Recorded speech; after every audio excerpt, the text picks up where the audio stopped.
এই সময়টায় মনে পড়ে গরমকালে প্রায় অষ্টম প্রহরে ভিজে ঘামে গিয়ে সকলের মাঝখানে বসে বিচে কলার চচ্চড়িটা খাওয়া।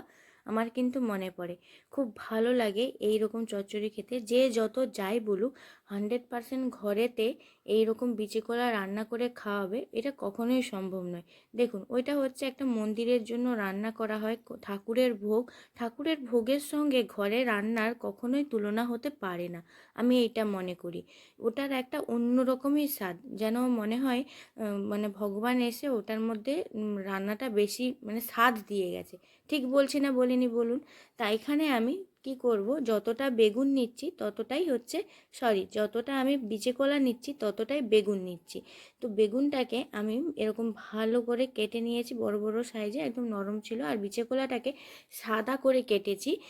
দেখুন, ছালটা কি করতে হবে, আপনাকে একটু মোটা করেই ছিলতে হবে, যেন এই যে ভিতরের যে সবুজ সবুজ যে দাগটা, ওটা যেন না থাকে, এরকম একদম সাদা ধপধপে যেন হয়।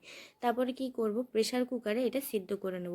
বেসিক্যালি কড়াতে সিদ্ধ করে অন্যরা, মানে ঠাকুরের ভোগ যখন হয়, কিন্তু আমি আজকে প্রেসার কুকারেই সিদ্ধ করব। 1 থেকে 2টো সিটি দিয়ে দেবো, নুন আর হলুদ দিয়ে একটু জল পরিমাণ মতন দিয়ে দেবো। জলটা তো এমনিতে ছেঁকে ফেলেই দেওয়া হয়। ওখানে দেখেছি যে বেগুনটাও দিয়ে দেয় একসঙ্গে। তবে একদম অথেন্টিকভাবে আমি আজকে ওই রান্নাটা করার চেষ্টা করব। কিন্তু আমি যে ওই যে প্রথমে বললাম যে আমি ওইরকম স্বাদ কখনোই আনতে পারবো না, কারণ ওইটার একটা আলাদাই ঐতিহ্য। এখানতে 3টে এলাচ, 1 চামচ 5 ফোড়ন, 1 চামচ জিরে, আর দেখুন একটা জায়ফল নিয়েছি, আর ওই সিনেমেন স্টিক, দারুচিনি, আর লং নিয়েছি 2টো। গরম মশলা এটাতে যায়। তো এটা একদম নিরামিষ মানে রান্না, পুরোটাই নিরামিষ। কোনো মানে রসুন পেঁয়াজ এখানে ইউজ হবে না। এখানে বেশি পরিমাণে আপনাকে তেলটা তবে দিতে হবে। এখানে যে আপনি ভাববেন আমি হেলথ কনসিয়াস খাবো না তেল, তাহলে কম করতে পারেন। কিন্তু এই রান্নাতে প্রচুর পরিমাণে তেল যায়। আমার তো তবু অনেক কম তেল হয়ে গেছে। এখানটায় আমি প্রায় কত 2 থেকে 3 চামচ প্রথমে তেলটা দিলাম, একটু বেশি পরিমাণে, মানে 2 থেকে 3টে শুকনো লঙ্কা দিয়েছি, তারপরে ওই তেজপাতা ছেড়ে দিয়েছি, তারপরে দিয়ে দিলাম এখানে 5 ফোড়নটা। 5 ফোড়ন দেওয়ার পর বেগুনটা রেখেছিলাম আর নুন দিয়ে দিলাম। নুন দিয়ে এবারে ঢাকা হতে দেবো, বেগুনটা সিদ্ধ করে নেব। এইরকমভাবে করবেন, অসাধারণ স্বাদ হয়। আমি আগে বহুবার বানিয়েছি, এখন তো ভিডিওটা স্টার্ট করছি, তাই এখন তো সিজন এই বিচে কলার চচ্চড়ি খাওয়া, কিন্তু এখন খাওয়া হয়ে ওঠে না। আর এখন এখন হচ্ছে এই রান্নাটা দেখাও যায় না, খুব মানে কম অল্প স্বল্প মানুষই অষ্টম প্রহরে এই বিচে কলাটা রান্না করেন। আর এর যা ডিমান্ড, মানে এই বিচে কলা খাওয়ার যা ডিমান্ড, অন্য মানে কিছুতেই এত ডিমান্ড হয় না। মাছ মাংস থাকলেও হয়তো এত ডিমান্ড হবে না। এটার স্বাদ এতটাই সুন্দর। এই যে মশলাটা করে রাখলাম, একটু এখানে দিয়ে দিলাম যাতে বেগুনটার মধ্যে টেস্টটা আসে। আদাটা দেওয়ার জন্য নিচেটা শুধু চিপকে চিপকে যাচ্ছিল, হলুদটা দেওয়ার ফলেও ও মানে মানছিল না। তো এখানটায় আমি দিয়ে দিলাম ওই মশলাটা দিয়ে দিয়ে ভালোভাবে কষিয়ে ঢাকা দিয়ে দিয়ে জল দিয়ে দিলাম। জল দিয়ে দিয়ে কষাতে হবে। আর এইখানে যদি চান, আমি এখানে খুন্তির সাহায্যে আমার সুন্দর করে ঘাঁটা হয়ে যাচ্ছে, কারণ খুব ভালো করে এটা সিদ্ধ হয়ে গেছে।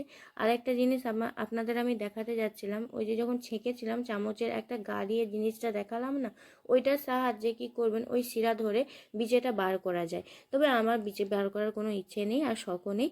আমি বিচে মুখে দিয়ে যতটা মুখে লাগবে তত আমি ফু ফু ফু ফু করে এরকম উড়িয়ে ফেলে দেবো। তো ওই জন্য আমি বিচেটা বার করিনি। তো বিচেটা ওনারাও বার করেন না, তাই জন্য আমিও বার করিনি। তবে বার করে দিলে কি হয়, ভাতের সঙ্গে খেতে বেশি ভালো লাগে। আর এই রকম মানে একটু পাকলো টাইপের বিচে কলাই আপনাকে নিতে হবে। দেখুন, খুন্তির সাহায্যে আমার কত সুন্দর ঘাঁটা হয়ে গেছে।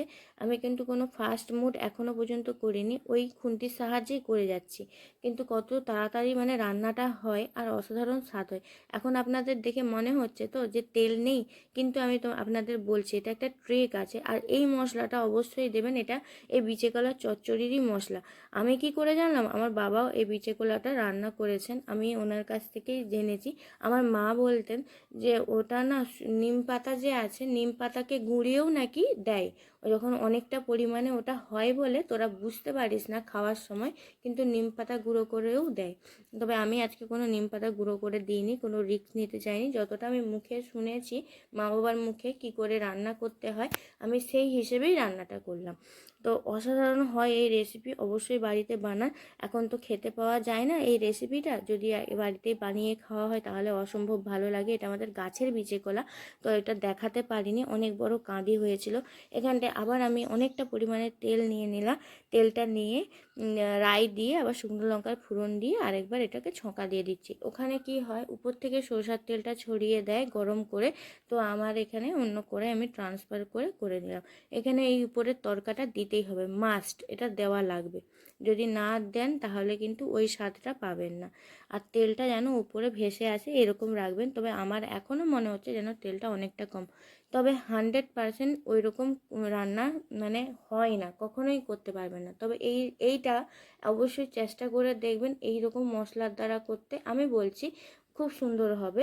তো কতটা কি নিলাম, ওই যে 5 থেকে 6টা আমি নিয়েছি ওই বিচে কলা। আর বেগুন, বেগুন যতটা নেবেন কাঁচকল মানে বিচে কলাও ততটা নেবেন। এইরকমভাবে করুন রান্নাটা, আমি বলছি অসাধারণ লাগবে। আর কিছুটা হলেও ওই রকম স্বাদ পাওয়া যাবে। তাহলে কেমন লাগলো আজকের রেসিপিটি অবশ্যই জানাবেন। খাওয়াতে তো পারলাম না, কিন্তু আমি বলছি অসাধারণ হয়েছিল স্বাদটা। তাহলে আসবো আরও একটি ভিডিও নিয়ে, আরও কিছু রেসিপি নিয়ে। তো ভালো থাকুন, সুস্থ থাকুন, আর গরমেতে বেশি করে জল খান আর বেঁচে থাকুন।